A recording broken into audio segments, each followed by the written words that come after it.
I raised my daughter, Sophia, to value love, dignity, and respect above all things. When she told me she wanted to marry Daniel, I gave her my blessing because her happiness mattered more to me than wealth or status. I knew his parents cared only about money and appearances, but I never imagined they would dare to humiliate me on my own daughter's wedding day. What they didn't know was that I am not as powerless as they believed and would soon discover just how dangerous it is to underestimate a poor nobody. Don't forget to subscribe to the channel and comment where you are watching from. My name is Evelyn Carter. I'm 62 years old, widowed, and the proud mother of Sophia, my only child. From the moment she was born, I promised myself I'd give her the best life I could, even if it meant I had to carry my own struggles in silence. Sophia had fallen in love with Daniel, handsome, polished, and from one of the wealthiest families in the state. The kind of family that made headlines for their galas, their business empires, and their arrogance. His parents, Richard and Margaret, were the very definition of old money. To them, class wasn't measured in kindness, but in bank accounts. I arrived at their estate that morning, the venue for the wedding. The place looked like something out of a magazine. White roses lined the driveway, a string quartet played softly near the fountain, and everywhere you turned, there was gold, crystal, or silk. Guests were already sipping champagne before the ceremony even began. I wore a navy blue dress. Simple, elegant, nothing flashy. A pearl necklace I had saved from my younger years, back when life was simpler, dangled at my throat. I wasn't there to impress anyone. I was there to see my daughter marry the man she loved. But the moment I stepped into the courtyard, I could feel it, the eyes on me, the measuring stays, the barely hidden smirks. I wasn't one of them, and they wanted me to know it. Margaret, the groom's mother, spotted me almost instantly. She swept across the marble floor in a gown that sparkled like diamonds had been stitched into it. Her lips curved into a smile that was anything but kind. "Oh, everyone," she called loudly enough to silence the chatter. She reached for my arm, pulling me forward as though I was some kind of exhibit. "This is Sophia's mother. Isn't she just darling?" Her tone dripped with sarcasm, and the crowd gave a little chuckle. Then she leaned in closer, her perfume chokingly sweet, and said, "Bless her heart, she tried to dress up for the occasion." The laughter that followed cut through me sharper than any knife. Before I could respond, Richard, her husband, joined in. A tall man with silver hair slicked back as though he'd been sculpted from marble. He clinked his glass and said with a smile, "Well, at least Sophia is marrying up. We all know she didn't get her sense of style from home." The crowd erupted again, their amusement echoing under the high ceilings of the estate. My daughter, my sweet Sophia, glanced at me across the room. Her cheeks burned with embarrassment. I could see she wanted to speak up, but she didn't. She looked trapped, torn between her loyalty to me and her new family's approval. And so, I said nothing. I stood there, letting their laughter wash over me. My spine straightened. My lips formed a small, polite smile. If they wanted me to break, they would be disappointed. Because I learned long ago that silence can be more powerful than words. But inside, I burned. The whispers followed me all evening. "That's the bride's mother. She looks so plain. Do you think she even owns a proper evening gown? Poor thing, must be so overwhelmed being here." Every comment was a needle pricking at my dignity. Still, I held my head high, because I knew something they didn't. As the ceremony ended and the reception began, Richard stood at the head table to give his toast. He raised his champagne flute and puffed out his chest, reveling in the attention. "To my son and his new bride," he began, his booming voice filling the ballroom, "may your future be as bright as the legacy of our family." And speaking of the future, he paused dramatically, letting the suspense build. "We are about to close on the most ambitious purchase yet. A massive estate just outside the city, acres of land, historical significance. And soon, it will be the crown jewel of our holdings. With this, we'll expand our empire even further." The room erupted in applause. Guests clapped and cheered, eyes wide with admiration. Margaret preened beside him, her jewels catching the light as she nodded proudly. Everyone was celebrating their triumph. Everyone, except me.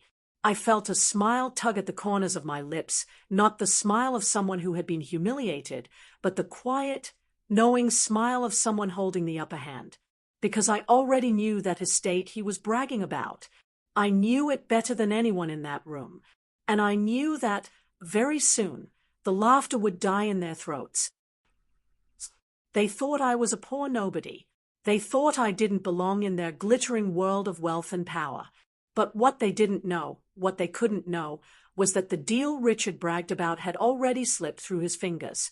And when the truth came out, it wouldn't just be a shock. It would be the moment their empire began to crumble, all because of me. The laughter from Richard's toast still echoed in the grand hall, long after the clinking of glasses had faded. Guests were abuzz with excitement, gossiping about the magnificent estate his family was about to acquire. They called it bold, brilliant, yet all I could think was how ironic it was. Because while Richard bragged about his future empire, the ink on my contract had already dried. That estate wasn't his. It was mine. I didn't tell anyone, of course. Not yet. Timing, I've learned, is everything. And if they thought I would waste such a revelation on small talk over shrimp cocktails, they were sorely mistaken. Instead, I slipped away for a moment, out onto the balcony where the cool evening air brushed against my face. My daughter, Sophia, found me there. Her wedding gown shimmered like starlight under the glow of lanterns. She looked radiant, but her eyes betrayed her worry. "Mom," she whispered, gripping my hand, "I'm so sorry about earlier. The things they said, the way they laughed at you. I should have." I squeezed her fingers gently. "Don't apologize, sweetheart. You've nothing to be sorry for. But you just stood there, Mom. How can you let them treat you like that?" Her voice cracked, torn between anger and shame. I smiled softly, because sometimes, Sophia, the strongest answer is silence.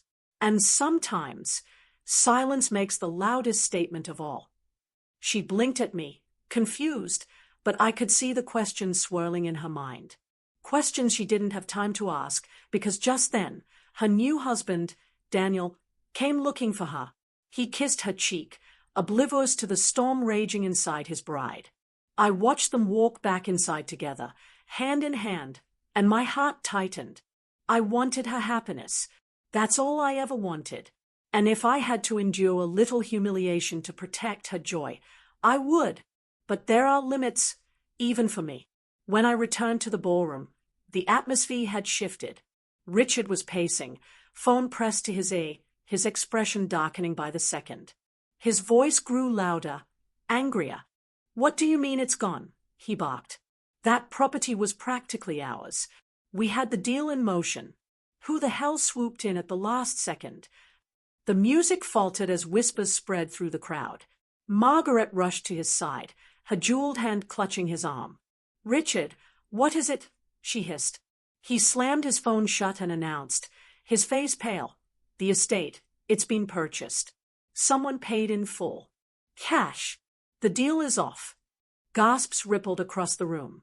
Guests leaned closer, curiosity buzzing like bees. Margaret's face twisted with disbelief. Who would day outbid us? Who has that kind of money? That was the moment. I rose from my chair slowly, deliberately, letting the silence settle around me. Dozens of eyes turned in my direction. I lifted my champagne glass, the golden liquid catching the light. "I believe," I said, my voice calm and steady, "that would be me." The room froze. Margaret's mouth fell open. Richard's face turned crimson. For the first time that evening, their smug confidence crumbled. "You." Margaret spat, her voice dripping with venom. "Don't be ridiculous. You couldn't possibly." But I cut her off with a single glance. A glance that carried years of battles fought and won. "You assumed I was a nobody because I don't flaunt my wealth," I said softly. "But while you were mocking my dress and whispering about my pearls, I was building something far more valuable than approval. The guests shifted uncomfortably, their earlier laughter now a heavy silence. Every eye was on me. I bought the estate, I continued. Paid in cash, as your little informant said. And do you know why? Richard narrowed his eyes, suspicion flickering. Why? I let my smile sharpen, just a touch, because I could. The room erupted, not with laughter this time, but with gasps and whispers. The shock was palpable. People craned their necks, whispering my name as if trying to reconcile the quiet widow with the woman who had just shattered Richard's empire. Sophia's eyes widened from across the table. Her lips parted, but no words came. For the first time that evening, pride, not shame, shone in her gaze. Margaret tried to recover, her voice trembling with false bravado. You expect us to believe that you, of all people, are capable of. But before she could finish, Richard interrupted her. His expression said it all. He believed. Because deep down, he knew, his face drained of color, his bravado evaporated, and for the first time in his life, Richard Harrington looked afraid. I lowered my glass and leaned ever so slightly closer. You mocked me in front of your guests. You called me a nobody. But tonight, Richard, Margaret, you learned that nobodies can be far more dangerous than you ever imagined. The silence was deafening. Even the quartet had stopped playing, their bows frozen midair. I sat back down, calm, collected, and utterly in control. My heart didn't race. My hands didn't tremble, because this was just the beginning. And as I watched Richard fumble with his glass, as Margaret stared at me with wide, terrified eyes, I thought, if only they knew the rest of it, because buying their precious estate was just one move in a much bigger game, a game I had already won. They thought losing the estate was their worst nightmare. But the truth, that was only the first domino to fall. The real secret, the one I'd been holding close for years, would crush them far more than a failed purchase ever could. And soon, very soon, I would reveal it. The whispers began before the shock could even fade. Guests leaned toward one another, murmuring my name like it was a secret they had somehow overlooked. Evelyn Carter, she bought the estate. Evelyn Carter, who is she? Really? For the first time all evening, the spotlight was no longer on Richard and Margaret. It was on me, and the irony wasn't lost on them. The very people who had mocked me were now craning their necks, eager to get close. I watched them shift like moths to a flame, their earlier laughter replaced with curiosity, even admiration. Women who had smirked at my pearls now called them classic. Men who had ignored me were suddenly hanging on my every word.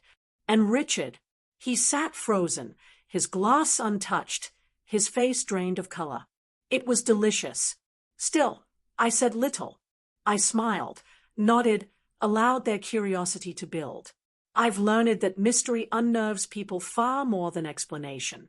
And tonight, mystery was my weapon. But Margaret, Margaret was not built for silence. She stormed toward me in a rustle of silk and diamonds, her smile brittle as porcelain.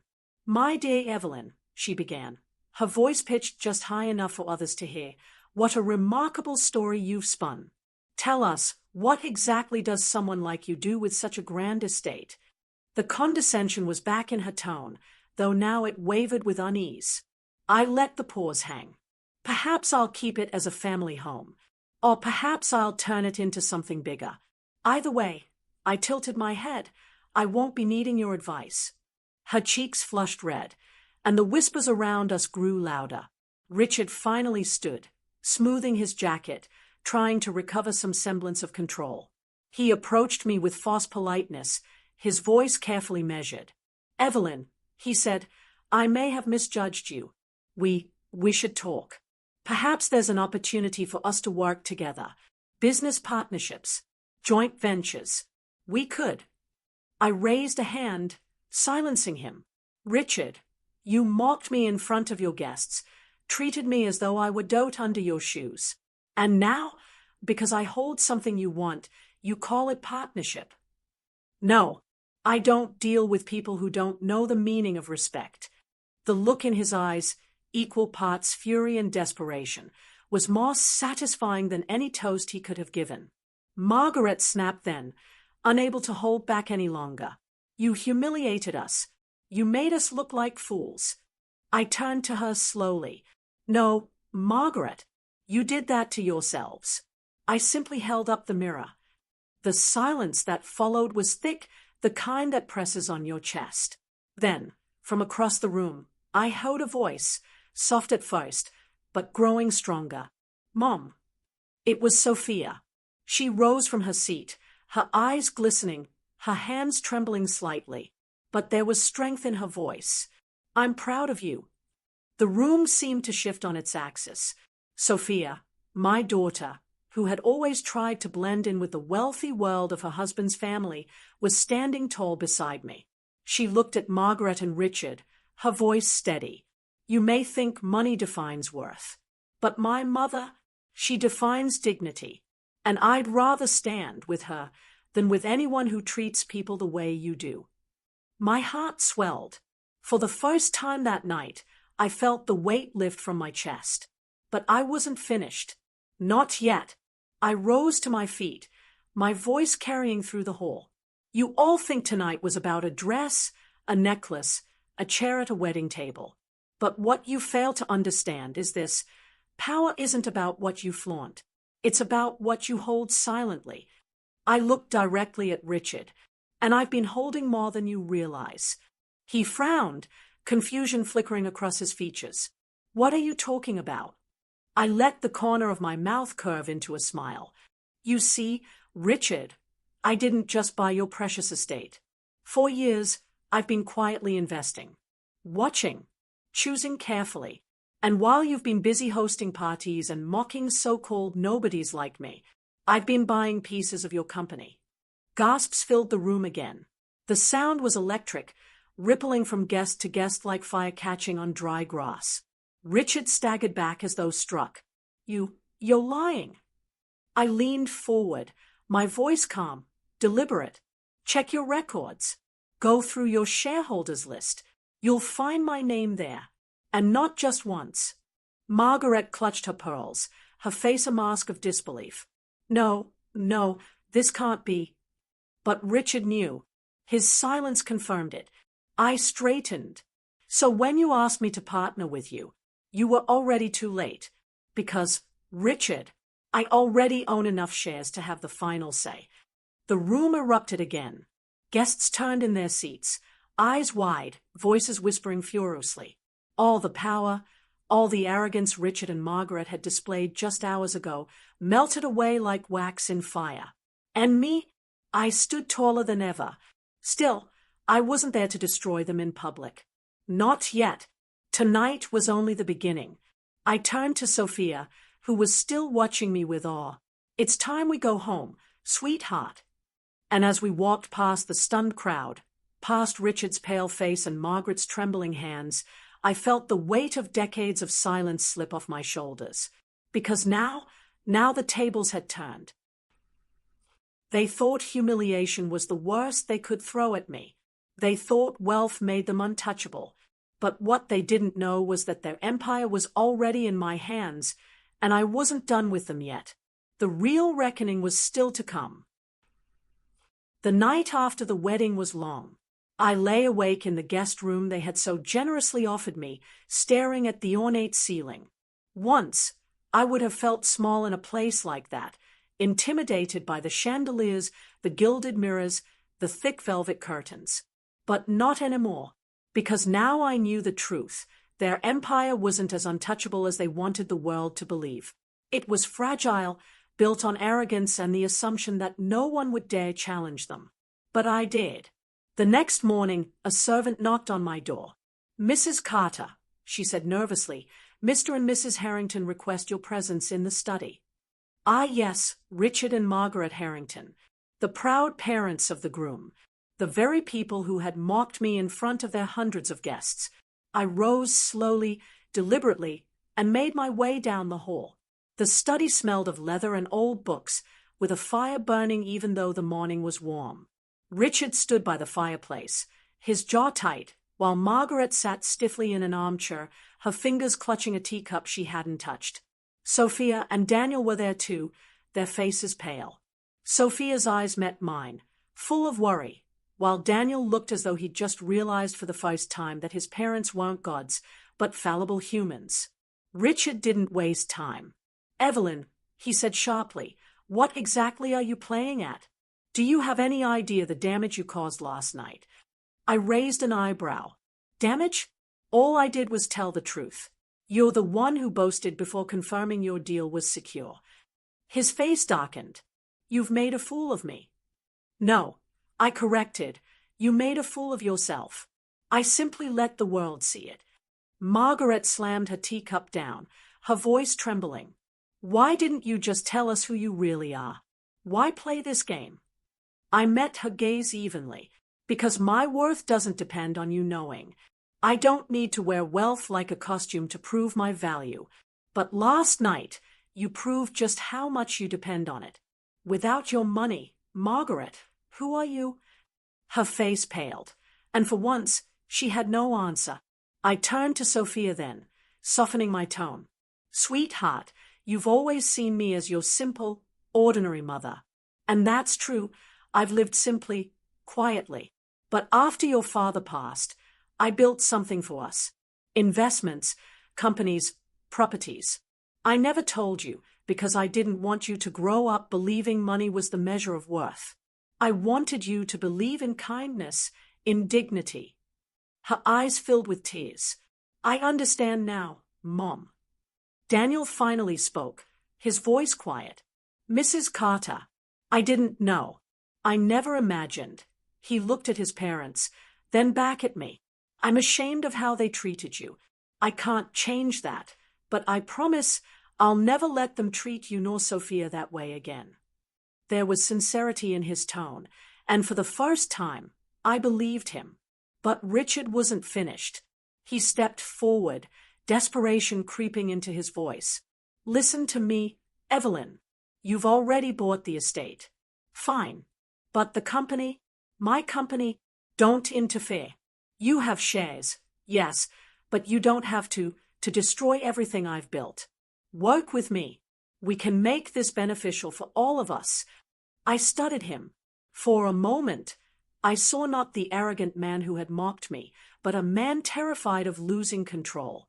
And I realized something. My revenge was never about ruining him completely. It was about teaching him a lesson. "Richard," I said, my voice firm, "I don't want your empire.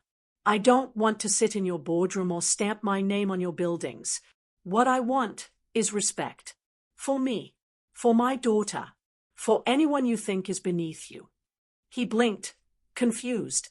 "Respect?" "Yes," I said, leaning forward slightly. "Because without respect, your empire will collapse no matter how much money you pour into it. And right now, the only thing keeping you afloat is me." The room went silent. Margaret's lips trembled. Daniel looked stunned. Sophia squeezed my hand. Finally, I stood. "Here's what's going to happen. I'll hold my shares, and I'll use them wisely. I'll protect your employees because they deserve better than the arrogance that trickles down from the top. But you, both of you, are going to learn humility. And if you don't, I won't hesitate to take it all." Richard swallowed hard. He knew I wasn't bluffing. I walked to the door, then turned back one last time. My voice was calm, but sharp as glass. "You laughed at me. You called me a poor nobody. Well, that nobody is the reason your empire still exists. Don't forget that." And with that, I left the room. Sophia hurried after me, her arms slipping through mine. "Mom, you were incredible." I smiled at her. "No, sweetheart.